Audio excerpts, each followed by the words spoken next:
Nipe habari za Yesu, kwangu ni tamu sana, kisa chake cha thamani. Tunamshukuru Mungu Baba muumba mbingu na nchi, Mungu muumbaji wa binadamu, aliyewaumba wasichana, vijana, wababa, wamama, pia watoto. Muumbaji aliyeumba vitu vyote, tunamshukuru. Tunaenda kujifunza somo na kabla ya kuwatajia kichwa cha somo, na watajia jina, nikiitwa Seba Elia, na mimi ni mwana matengenezo katika hali ya kazi ya uhuisho na matengenezo.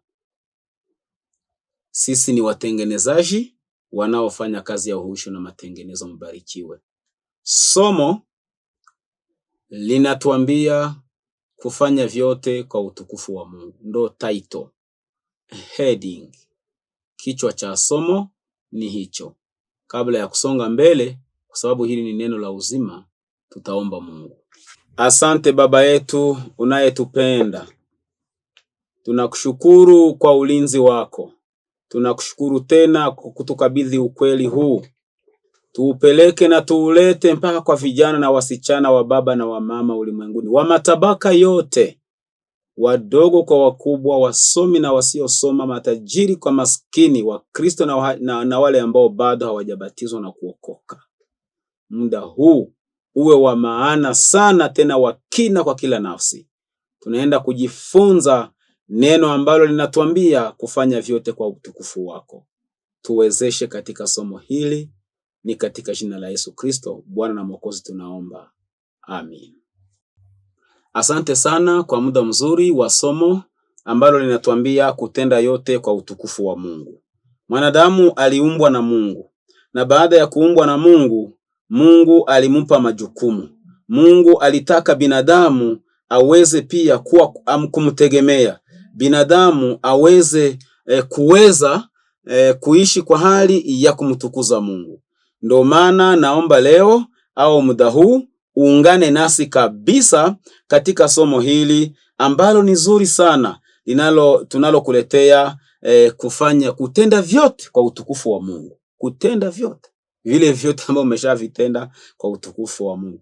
Ndio maana wewe ukaumbwa. Ndio maana wewe Mungu ukawekwa. Kama ulizaliwa ukiwa mke, kama ulizaliwa ukiwa mume, kama ulizaliwa katika boma la matajiri, au ni katika kama boma la maskini, kwa vyovyote vile, yani ni kufanya vyote kwa utukufu wa nani? Wa Mungu. Mungu atusaidie sana.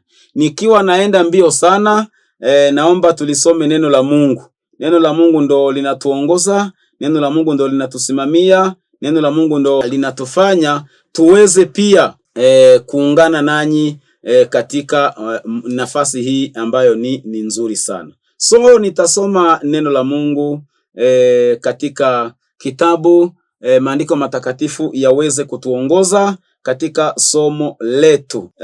Ni kitabu cha nabii Isaya, ndo kwenye tunaenda kuliangalia neno fungu fupi ambalo tulisome ili liweze kutusaidia. Isaya 43 verse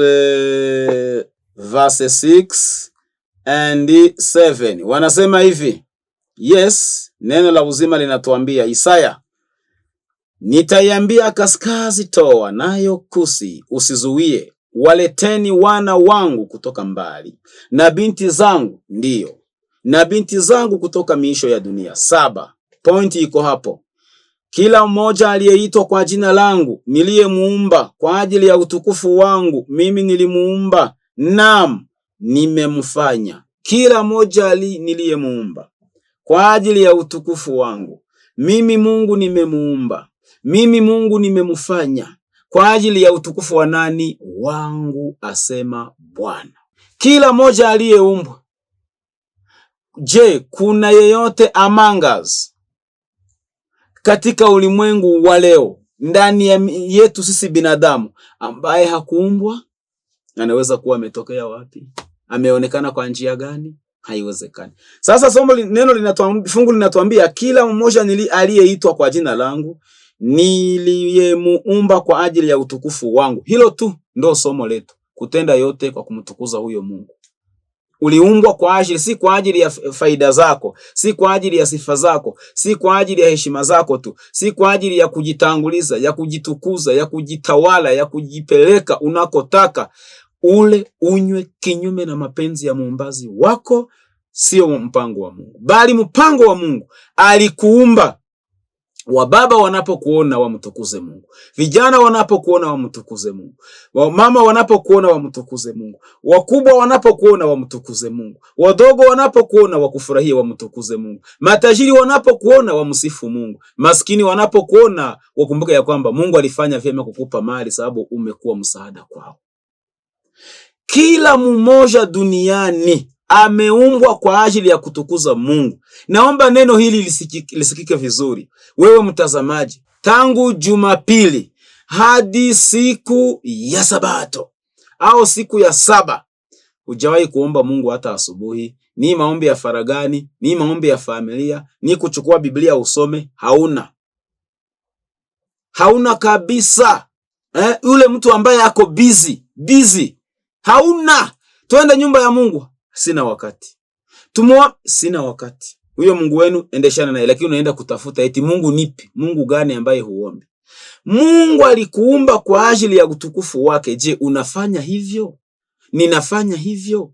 Tunafanya hivyo? Wanafanya hivyo? Mnafanya hivyo? Kwa utukufu wa Mungu. Unaimba kwa ajili ya kutukuza Mungu au ni ili utizamwe uonekane? Ndani ya kwaya, siku fulani tutarudia ndani, tutafanya marejeo ya nyimbo. Siku fulani tutafanya marejeo ya nyimbo. Tuamkie church. Ni maombi, ni nini? Swali ni moja, unafanya hayo kwa utukufu wa Mungu au ni kwa utukufu wako mwenyewe? Mtu akienda katika mambo ya Mungu, anaanza kunena uongo, anaanza kunena isivyo, anaanza kunena kinyume na Biblia, anaanza kunena kuwa kinyume na Biblia na maandiko na ule ukweli. Hata kanisa liwe limefurika, au uwe mwana kwaya ambao na sauti ya kwanza nzuri, ambaye inaongoza kwaya la watu takriban 40 na kitu au 20 na kitu, hata kanisa hekalu lenu liwe pana la kimaridadi yani ambalo linavutia, lakini kama Mungu hapewi sifa hapo, haheshimiwe hapo, Mungu anasema hapana, hawa wanatumika kwa ajili yao kujitukuza, lakini sio kwangu. Kufanya vyote kwa utukufu wa Mungu. Twende mbele kidogo. Kumbe neno la Mungu linatuambia hivyo, ndio maana tutende yote kwa utukufu wa Mungu.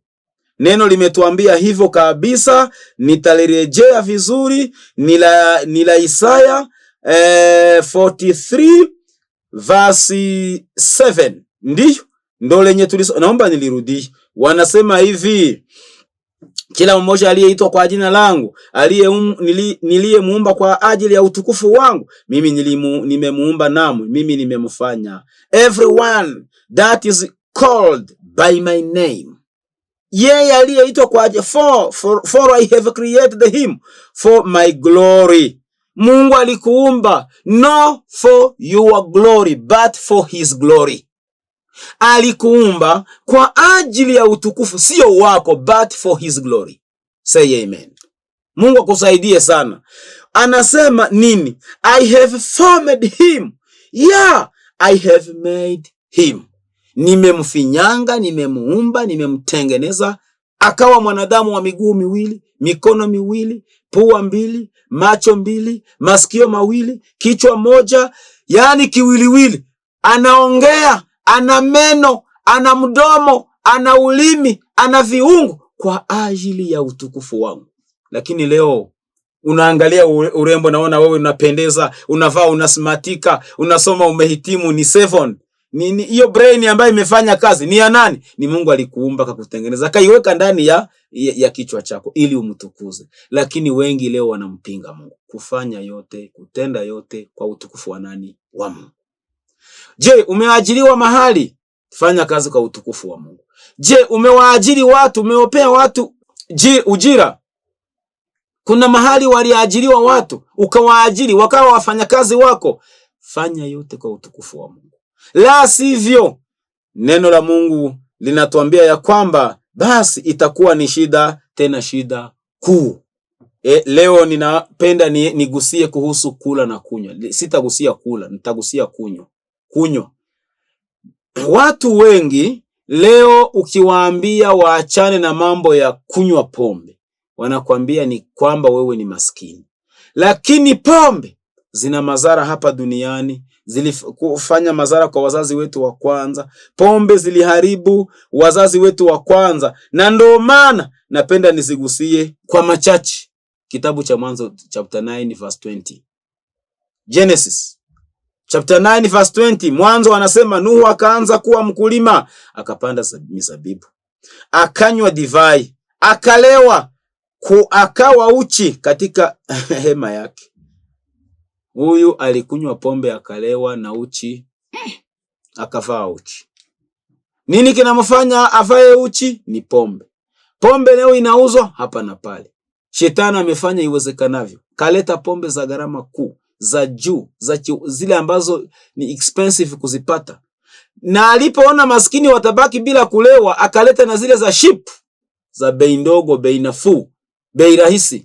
Akazileta kabisa ili kila mtu anywe, alewe, apoteze mwelekeo. Hosea 4:11. Ole kwa wale watu wanaofuata vileo, hata vileo vinawaka ndani yao kama moto. Ole kwa wale watu, asema Bwana. Wana madhara mengi kwa miili yao. Hata mtu ambaye anafuata pombe sana ni Proverbs 23:29. Sikiliza madhara ya kunywa pombe kibiblia, hapana kitaalamu, kibiblia. Wanasema hebu nianze na 9:29. Ni nani apigaye yowe? Ni swali. Ni nani aliaye ole? Ni swali, ni ulizo. Ni nani mwenye ugomvi? Ni ulizo. Ni nani mwenye mguno? Ni ulizo. Ni nani aliye na jeraha zisizo na sababu? Pia ni ulizo. Ni nani aliye na macho mekundu? Ulizo. Majibu yanakuja. Ni wale wakaao sana kwenye mvinyo. Tabia yako ni ipi? Ni wale wakaao sana kwenye mvinyo. Mwanaume anatumikia pesa, wengine wanaingia kwa shimu, wengine wanaenda barabara mchana usiku wote, wengine wanaacha boma zao miezi miwili, mwaka mmoja, wengine wanachukua deni, wanajikubali kuwadanganya, lakini baada ya kupata pesa wanaenda zikunywa pombe, na matunda yanakuwa haya, matunda mabovu sana. Ni wale wakaao sana kwenye mvinyo. Wewe je? Waendao kufuata divai iliyochanganyika. Wewe je? Kinywaji chako ni kipi? Unampa mtu juice, anasema haya mambo yatafanya tumbo lifure. Hebu leta hiyo kalikali. Hiyo kali. Wanasema usitazame mvinyo iwapo ni nyekundu, litiapo bilauri rangi yake, ishukapo taratibu, mwisho wake huuma kama nyoka. Hiyo ni pombe.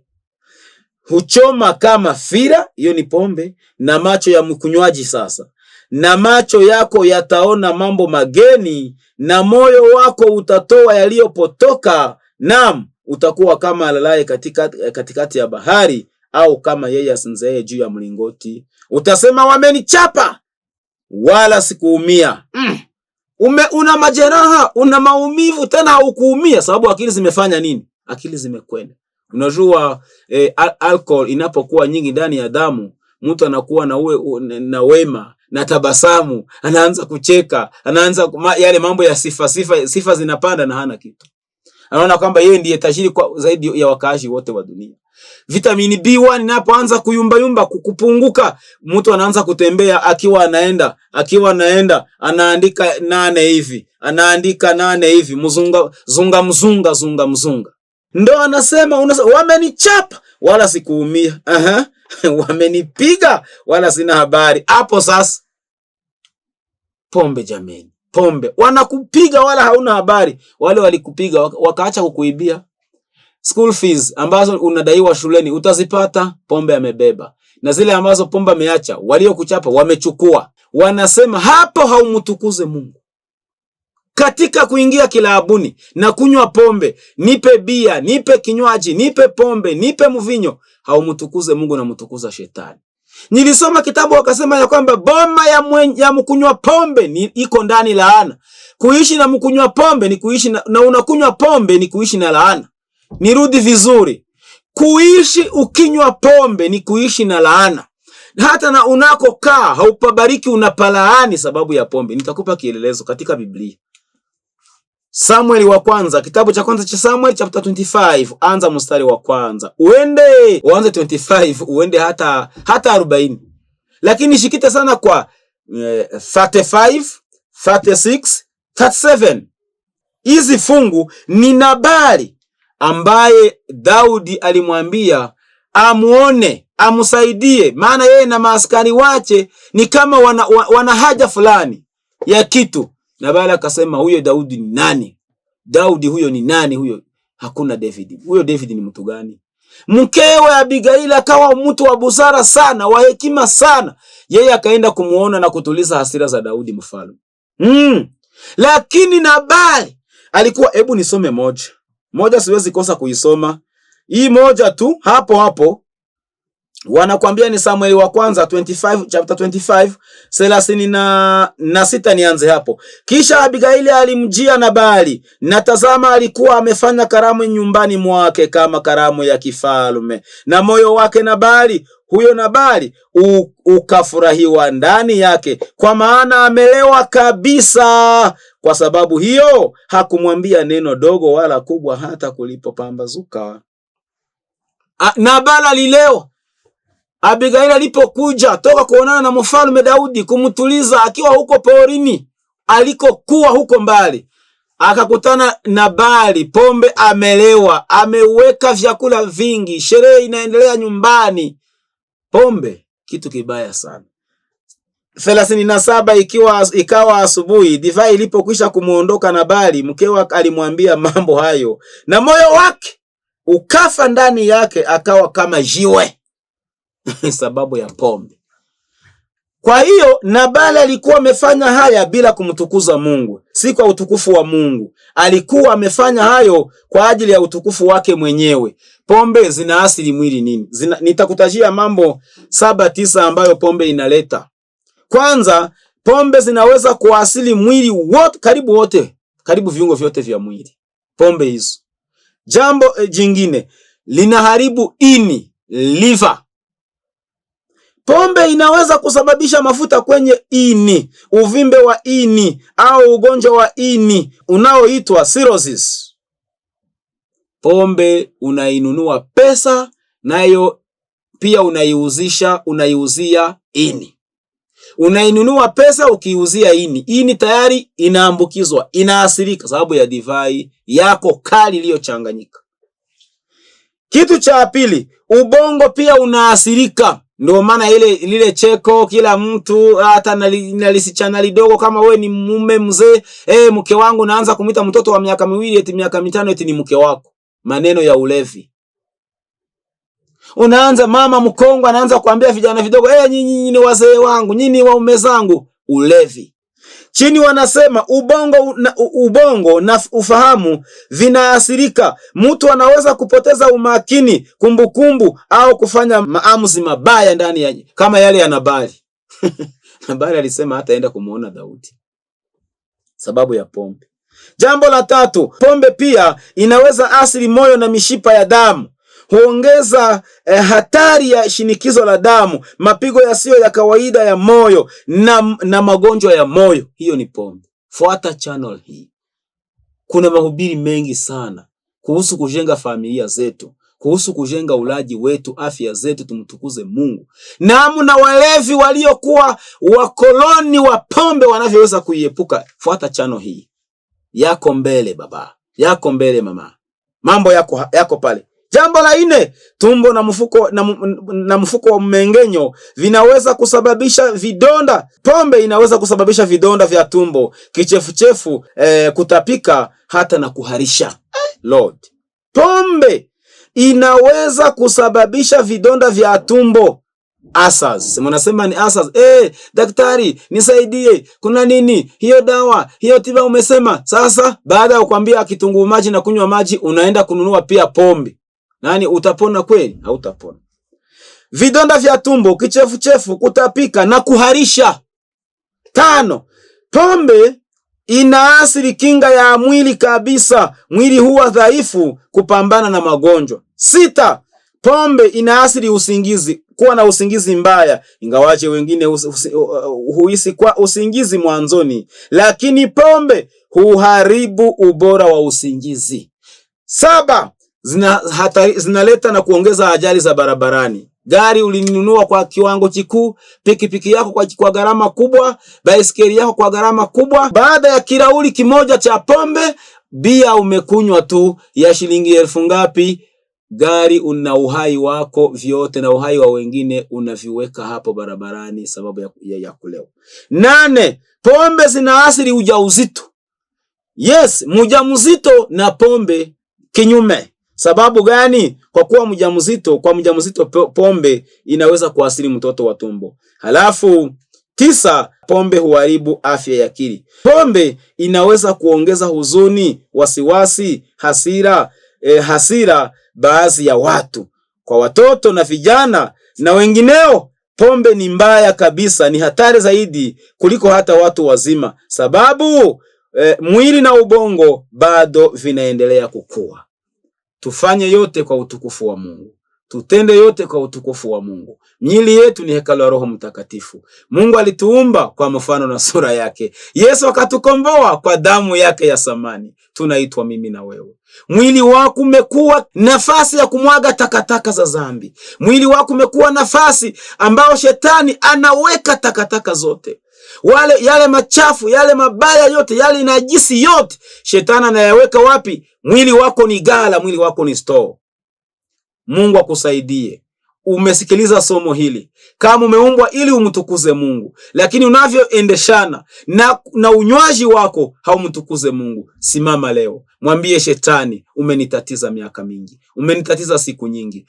Nimeenda hasara kwa ajili ya pombe, sigara na madawa ya kulevya. Ingawaje leo sijayataja, lakini shetani, naachana na wewe. Nampokea Kristo. Kumbuka Zakayo, alikuwa mfupi, alikuwa mnyang'anyi. Huwezi nyang'anyi ukose kunywa pombe. Kumbuka pombe zilimfanya Nebukadneza mfalme aliyeteka nyara nchi kwa nguvu, kwa askari, lakini pombe ikampiga chenga, ikampiga teke, akaanguka. Na wewe usijihisi kitu. Pombe, ambia shetani, umenichanganya, umenidanganya, nachoka na wewe. Napokea Yesu aje ndani ya moyo wangu. Nampokea Yesu aje ndani ya boma langu. Nampokea Yesu aje ndani ya maisha yangu. Namkaribisha Roho Mtakatifu awe mwalimu wangu. Malaika wanielekeze, waniongoze. Leo utakuwa na afya nzuri. Leo utaanza fidia usingizi ulioupoteza. Leo school fees na uchumi mwingine ambao umeenda vibaya utaanza kuujenga. Mungu akusaidie. Mungu akubariki katika jina la Yesu. Amen. Nipe habari za Yesu, kwangu ni tamu sana.